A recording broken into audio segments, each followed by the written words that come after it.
నమస్తే. నేను doctor Aditya Ranganath వెంపల.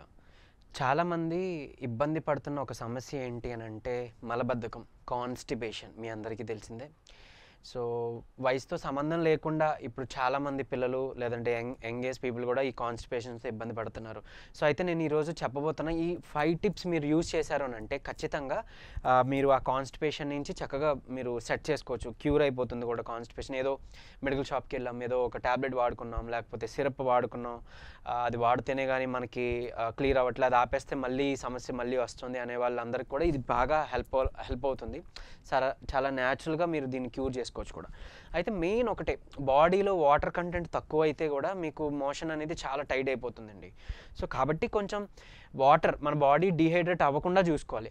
Coffee, tea, alcohol ఇలాంటివి ఏమైనా తీసుకుంటే కనుక బాడీ డీహైడ్రేట్ అయిపోయే అవకాశం ఉంది. ఎందుకంటే యూరిన్ ద్వారా మనకి నీరంతా పోతుందనమాట బాడీలోంచి. సో, కాబట్టి కొంచెం అలాంటి ఏమైనా అలవాటు ఉంటే కొంచెం తగ్గించుకోవడానికి ట్రై చేయండి. తర్వాత కొంచెం వాటర్‌ని మంచిగా అంటే రెగ్యులర్‌గా తాగడం మీరు చేయాల్సి ఉంటది.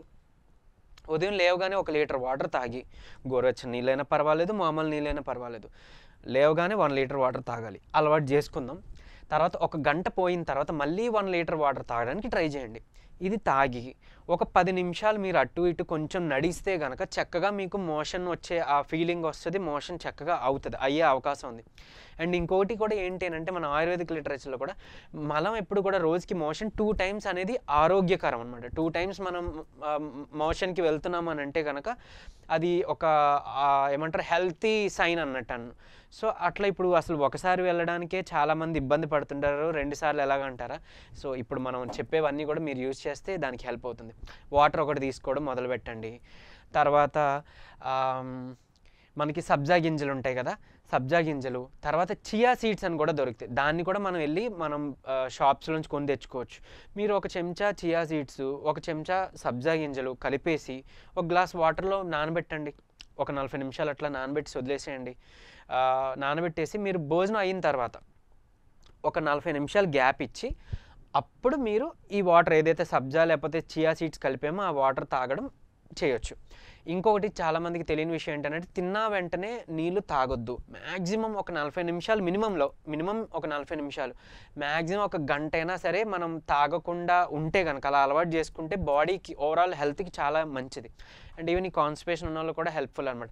సో, అందుకని వీలుంటే ఒకవేళ అలా ట్రై చేయండి. తిన్న వెంటనే తాగకుండా ఉండడానికి ట్రై చేయండి. తర్వాత ఈ చియా సీడ్స్ లేకపోతే సబ్జా గింజలు కలిపి తీసుకోవచ్చు. ఇంకొకటి కూడా ఉంది. ఏంటి అనంటే ఆముదం ఒక చెంచా, తర్వాత ఒక చెంచా తేనె. ఒకవేళ ఇది డయాబెటిస్ లేదు, మధుమేహ వ్యాధి లేదు అని అనేవాళ్ళు ఎవరైతే ఉన్నారో వాళ్ళు చక్కగా ఇది వాడుకోవచ్చు. ఒక చెంచా ఆముదానికి ఒక చెంచా తేనె కలిపేసి మీరు రాత్రిపూట పడుకునే ముందు తాగినా కూడా చక్కగా మీకు ఉదయానికి కొంచెం గోరువెచ్చని నీళ్ళు ఒక గ్లాసు తాగితే చక్కగా మోషన్ ఫ్రీగా చక్కగా అవుతుంది. అది చేయొచ్చు. లేదు అనంటే అరటిపండు బాగా ముగ్గింది ఒకటి తీసుకోవచ్చు. సో, ఇది చేయొచ్చు. తర్వాత ఒకవేళ షుగర్ ఉంటే గనక, డయాబెటిస్ ఉంటే గనక వాళ్ళు బాగా ముగ్గిపోయిన అరటిపండు కాకుండా తినడానికి వీలు పడే అరటిపండు ఏదైతే ఉందో అది కూడా తాగి చక్కగా గోరువెచ్చని నీళ్ళు తాగేసి మీరు పడుకోవచ్చు. పొద్దున్న మార్నింగ్‌కి మీకు చక్కగా ఈ పొట్ట ఫ్రీ అవుతుంది. ఇంకొకటి ఏంటి అనంటే ఈ పొట్టలో మలం ఏదైతే పేరుకుపోయిందో ఈ ప్రేగుల్లో అది చాలా టాక్సిన్స్‌ని క్యారీ చేస్తదనమాట. చాలామందికి ఏంటంటే 7 రోజుల కిందటిది కూడా అందులో స్టాగ్నెంట్ అయిపోతుంది. ఎందుకంటే సాటిస్ఫైడ్‌గా పూర్తిగా మలం బయటికి రాదు కదా! కొంచెం టైట్ అయ్యి కొంత ఇంకా స్టోరేజ్ ఉండిపోయి ఉంటుంది. సో, అలా అప్పటిది కూడా ఉండిపోవడం వల్ల ఇంకా మనకు అనారోగ్య సమస్యలు వస్తాయి. లేకపోతే మగతగా, తర్వాత బద్ధకంగా అనిపించడం ఇవన్నీ కూడా దాని సింప్టమ్స్ అనమాట. సో, దీన్ని ఎలా మనం క్లియర్ చేసుకోవాలనంటే ఇదివరకు పెద్దవాళ్ళు వాడేవారు బెస్ట్ అసలు ఆముదం. ఒక సండే ఏదో పూట పెట్టుకొని ఒక 3 చెంచాలు 4 చెంచాలు తెల్లవారుజామున తాగేస్తే ప్రేగులన్నీ చక్కగా క్లీన్ అయిపోతాయి. ఒక 4-5 ఎపిసోడ్స్ ఆఫ్ మోషన్స్ అవుతాయి. ఇబ్బంది ఏం లేదు. మోషన్ టాబ్లెట్ తెచ్చి వేసుకోవద్దు. లేదు అనంటే నీరసంగా ఉంది అనంటే గనక మీరు ఏం చేయొచ్చు అంటే చక్కగా కొబ్బరి నీళ్ళో, మజ్జిగో, బార్లీ జావో ఇలా ఏదైనా తీసుకోవచ్చు. లేదా ఓఆర్ఎస్ ప్యాకెట్ పౌడర్ ఉంటుంది. అది మాత్రమే రియల్ ఓఆర్ఎస్. సో, ఓఆర్ఎస్ ప్యాకెట్‌ని తెచ్చి ఒక 1 లీటర్ గోరువెచ్చని నీటిలో కలుపుకొని చక్కగా తాగొచ్చు. మళ్ళీ ఈ ఓఆర్ఎస్ సెల్ అని చెప్పి రాసున్న ఆ readymade sachet packets, drink packets ఉన్నాయి. వాటి జోలికి వెళ్ళొద్దు. ఈ మధ్యన చాలా కేసెస్ చూస్తున్నాం. అంటే ఇదివరకు సరేలే ఓకే అంటే కొంచెం అవేర్‌నెస్ ఇస్తున్నాం కదా, తెలుస్తుంది, తాగడం మానేస్తారు అనుకున్నాం. కానీ పాపం చాలామందికి తెలియక అది తాగేస్తున్నారు. దానివల్ల షుగర్ షుగర్ లెవెల్స్ పెరిగిపోయిన వాళ్ళు ఉన్నారు, ఎసిడిటీ లెవెల్స్ పెరిగిపోయిన ఉన్న వాళ్ళు ఉన్నారు, ప్రాణాలు కోల్పోయిన వాళ్ళు కూడా ఉన్నారు. సో ఓఆర్ఎస్ఎల్ అని ఏదైతే ఉందో అది రియల్ ఓఆర్ఎస్ కాదు. సో ఆ డ్రింక్ ప్యాకెట్లు కొనుక్కొని తాగొద్దు, పిల్లలకి అస్సలు అది అలవాటు చేయొద్దు, జాగ్రత్త. ఇకపోతే మీరు పాలు నెయ్యి కాంబినేషన్ కూడా వాడుకోవచ్చు. ఒక గోరువెచ్చని పాలలో చక్కగా ఒక చెంచా నెయ్యి వేసుకొని రాత్రిపూట మీరు తాగేసి పడుకున్నా కూడా మీకు ఈ మలబద్ధకం సమస్య మీకు తగ్గుతుంది.